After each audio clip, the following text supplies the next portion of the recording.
Share মার্কেটে আজ আমাদের সাবজেক্ট হচ্ছে এসআইপি। এসআইপি ফুল ফর্ম হলো সিস্টেমেটিক ইনভেস্টিং প্ল্যান। আমি আজ আপনাদের এক্সাম্পলের সাহায্যে এসআইপি কনসেপ্ট ক্লিয়ার করে দেব। আমরা রোজ স্নান করি, আমরা প্রতিদিন খাবার খাই, আমরা প্রতিদিন ব্যায়াম করি। আমরা জানি যে রেগুলার রেজাল্টের জন্য রেগুলার কাজ করা জরুরি। আপনার স্যালারি বছরে যদি একবার আসে তো আপনার কেমন লাগবে? আপনি বলবেন একদম ভালো লাগবে না। আর যদি বলি মাসে দুবার আসবে, আপনি বলবেন খুব ভালো লাগবে। আমার বলার মানে আপনার স্যালারি প্রতি মাসে আসে, কেননা আপনি ওর জন্য প্রতি মাসে প্রতিদিন কাজ করেন। আপনারা মার্কেট থেকে টাকা পাবেন, এর জন্য ইনভেস্টিং রেগুলার হওয়া চাই। এক্সাম্পল হিসেবে প্রতি মাসের 1 তারিখে বা প্রতি মাসের 5 তারিখে 5,000 টাকা ইনভেস্ট করব।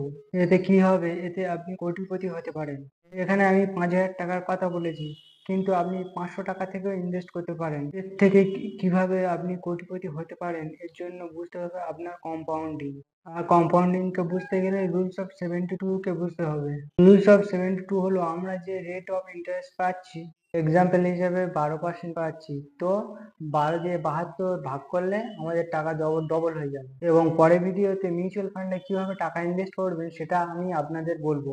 তো ধনী লোক আরো ধনী হচ্ছে কেননা টাকাকে কিভাবে ডবল করতে হয় তারা জানে। তবে এটা 2-1 দিনে হয় না, 3 থেকে 6 বছরের মধ্যে আপনার টাকা ডবল হয়ে যাবে। কিন্তু যে লোক আজ কম্পাউন্ডিং কে বুঝতে পারছে না, সে যা ইনকাম করছে 10,000, 20,000, 30,000, যা ইনকাম করছে সব খরচ করে ফেলছে। তো ওইসব লোক কখনো এই পদ্ধতিতে আসতে পারবে না আর কখনো ধনী হতে পারবে না।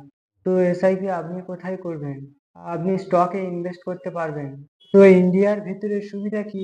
আপনি ইন্ডিয়ান স্টকে ইনভেস্ট করতে পারেন, আর আপনি চাইলে ইউএস স্টকে ইনভেস্ট করতে পারেন।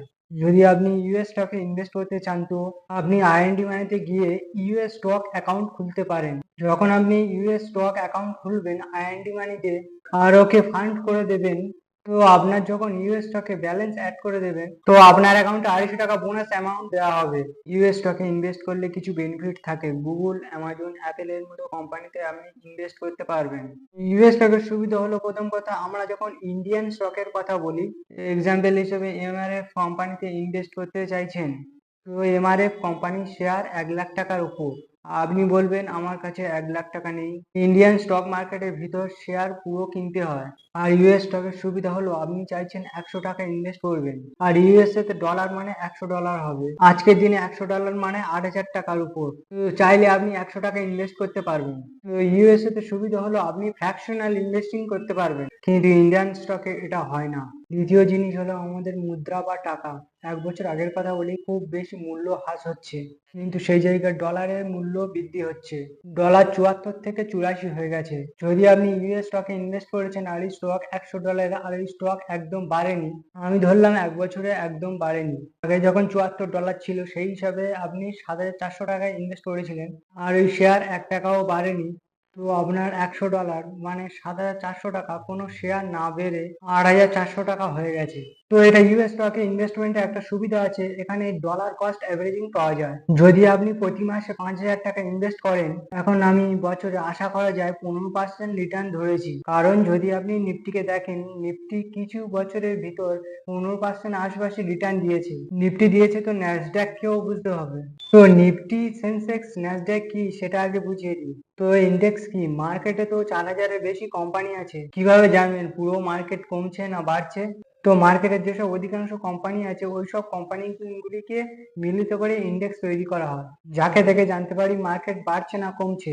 তো ইন্ডিয়ার ভিতর দুটো এক্সচেঞ্জ আছে, এনএসসি এবং বিএসসি। এনএসসি মানে ন্যাশনাল স্টক এক্সচেঞ্জ, বিএসসি মানে বোম্বে স্টক এক্সচেঞ্জ। কোনো কোম্পানি যদি টাকা উঠাতে চায় তার জন্য শেয়ার মার্কেটে আইপিও লঞ্চ করতে হয়। যখন আইপিও লঞ্চ করতে আসে, আইপিও মানে হলো ইনিশিয়াল পাবলিক অফারিং। মার্কেটে অনেক আইপিও আসে, আমরা শুনেছি পেটিএম এর আইপিও এসছে, জোম্যাটোর আইপিও এসছে, পলিসি বাজারের আইপিও এসছে, নাইকার আইপিও এসছে। তো আইপিও আসে, আইপিও তে টাকা ওঠায় কোম্পানি, তো কোম্পানিকে এক্সচেঞ্জে লিস্ট হতে হয়। বেশিরভাগ কোম্পানি ইন্ডিয়াতে এনএসসি, বিএসসির উপর লিস্ট হয়। এনএসসি টপ 50টা কোম্পানিকে বলা হয় নিফটি, আর বিএসসি টপ 30টা কোম্পানিকে বলা হয় সেন্সেক্স। আর এটা মার্কেট ক্যাপের অনুসারে হয়। সুতরাং নিফটি এবং সেন্সেক্স কে দেখে আমরা বলে দিই যে নিফটি বাড়ছে মানে মার্কেট বাড়ছে, নিফটি নামছে মানে মার্কেট নামছে, সেন্সেক্স বাড়ছে মানে মার্কেট বাড়ছে।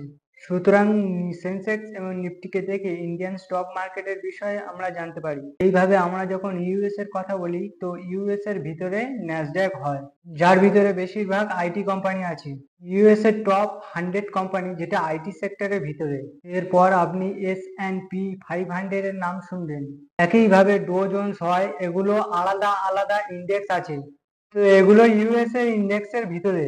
এর ভিতরে একটা সুবিধা আছে, নিফটি 50 এনএসসি টপ 50 কোম্পানি। যদি কোনো কোম্পানি মার্কেট ক্যাপের নিচে চলে যায় তো ওই কোম্পানি নিফটি থেকে বাইরে চলে যাবে। তো নিফটির ভিতরে সবসময় টপ 50 কোম্পানি থাকবে, সেন্সেক্স এর ভিতরে সবসময় টপ 30 কোম্পানি থাকবে। আমি বলেছি নিফটিতে কিছু বছরে 15% এর কাছাকাছি রিটার্ন দিয়েছে, মানে অ্যাভারেজ 15% রিটার্ন পেয়ে যাবেন। ধরুন আজ আপনি যদি প্রতি মাসে 2000 টাকা করে ইনভেস্ট করেন আর 15% হিসাবে রিটার্ন পান, তবে 22 বছর বাদে 41 লাখ টাকা আপনার অ্যাকাউন্টে থাকবে। এসআইপি তে মাসে 500 টাকাও ইনভেস্ট করতে পারবেন। কোনো লোক যদি নতুন আসে, কোনো নলেজ না থাকে, ওর যদি বড় কোনো কোম্পানির স্টক ভালো লাগে, ধরুন আইটিসি ভালো লাগে, আপনার গুগল ভালো লাগে, আপনার এশিয়ান পেইন্ট ভালো লাগে, তো এইসব কোম্পানিতে রেগুলার ইনভেস্ট করতে থাকুন। আপনি প্রতি মাসে 500 টাকাও ইনভেস্ট করতে পারেন। এতে আপনার লোকসান হওয়ার প্রবাবিলিটি খুব কম আছে, লং পিরিয়ডে আপনার লাভ হবে।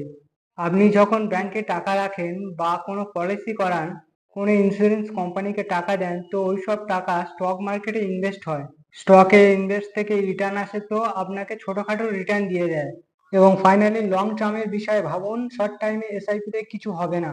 এবং পরের ভিডিওতে আমি মিউচুয়াল ফান্ড সম্বন্ধে আলোচনা করব। এবং আমার চ্যানেলটি ভালো লাগলে লাইক করে দেবেন, শেয়ার করে দেবেন এবং সাবস্ক্রাইব করে দেবেন।